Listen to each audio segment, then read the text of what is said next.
And so the question at hand is, what is better, machines or free the weights from the Instavirus? I think that's the question to be addressed here. My name is Optimus Prime. It's time now to turn this mush into muscle. I'm James Names. I cannot spell the word humanities. I can't really say the word adherence. I still think it's pronounced adherence. Dear power. This is Shredded Sports Science. I have many flaws, but one thing that I can do is give you information based in science, which you then take and apply to yourself. And this is exactly the way that you should look at a question like this when it comes to machines and free weights for muscle growth or muscle hypertrophy. It is not a binary answer. It is not an either or answer. It's nuanced as everything is.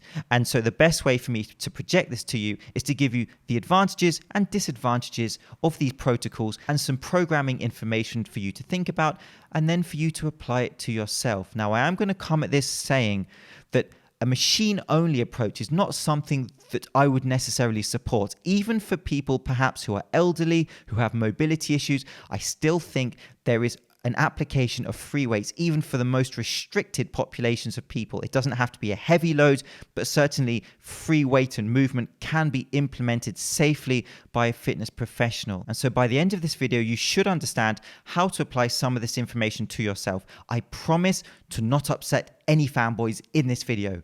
But the next video... I cannot believe I'm about to say this. But Mike Chang has some decent information about weights machines on six-pack shortcuts. For example, the application of machines to isolating muscles in an effective manner. That's all you get, Chang. However, he did not address the burning question. Where would the towel row fit into this spectrum? And I'm going to link my video about Kinobody and where he says one exercise is better than another exercise, because again, this relates to the philosophy of how you should approach fitness questions. And in that, for example, I say that the exercises are not better, they are different. And so keeping this kind of non-binary open mind philosophy towards these questions is most certainly highly, highly applicable for you. And it will help to kind of wash out some of the junk information that will be poured your way through online fitness media. And so the caveat I want to give to this question is free weights are absolutely excellent. Compound lifts, for example, of course, done with good execution and by people who are at a current healthy state to perform them, for example, not suffering from injury. And the bang for your buck, if you like, of free weight compound lifts has been talked ad nauseum on this channel, and you can find that on other channels, for example, the Jeff Nippard channel. And so most certainly, if you don't have any free weight exercises in your training plan, that is where I would strongly suggest that you think about including some. No joke, to this man, leave the gym before your face makes a hasty introduction to the dumbbells, and in case other people in that gym may actually want to use the dumbbells for something other than a circus trick. There is no generic better. When it comes to better, it depends on you, your characteristics, your specificity at a specific time when you're including exercises into your programming. I'm also a fan of variation, because when you're optimizing, you're not adapting. Do you have to consistently change? No. But I really do like the idea of variations in exercises and change for adherence and being excited about your training program, but also so you're on this spectrum of optimization and adaptation. If you're optimizing towards one specific thing all the time, you're not adapting to other stimulus. And so by varying exercises and tools, for example, including machines into your training sessions, you may then benefit from different adaptations than you regularly would if you're only using free weights, for example. Again, do you have to do that?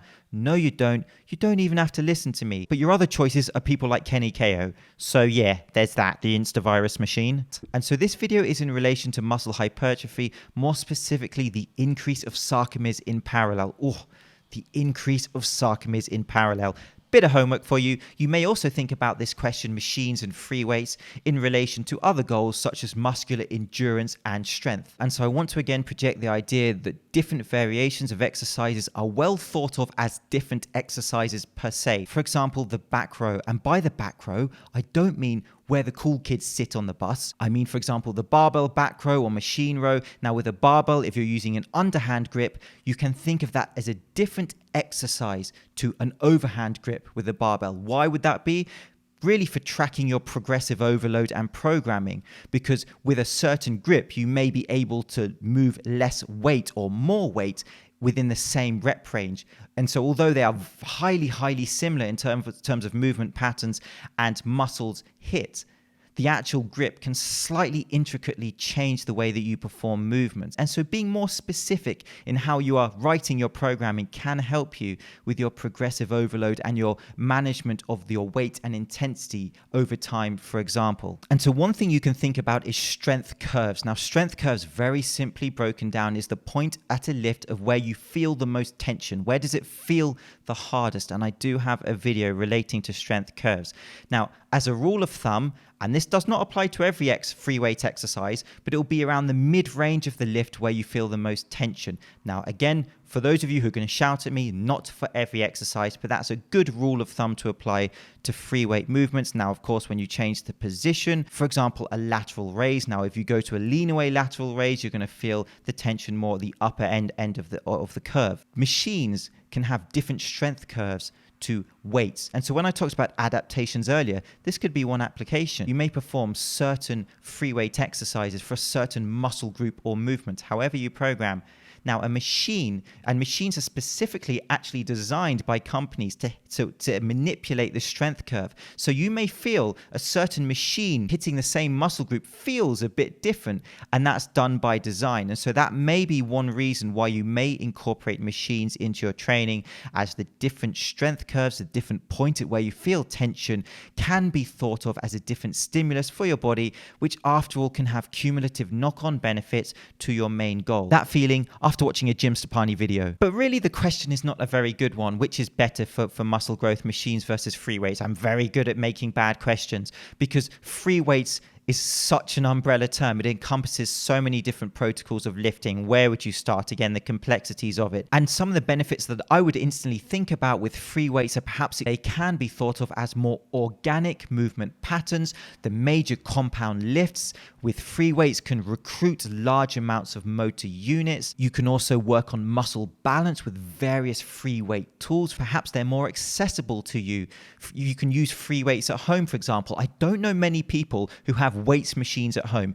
If you have a pec deck in your house, I'm intrigued. To this man, my message is grow up. What I want to do is project information by Dr. Bret Contreras in relation to the benefits and disadvantages of weight machines and free weights. Now, Dr. Bret Contreras is known as the glute guy. He specializes in the hip thrust and glute development for women.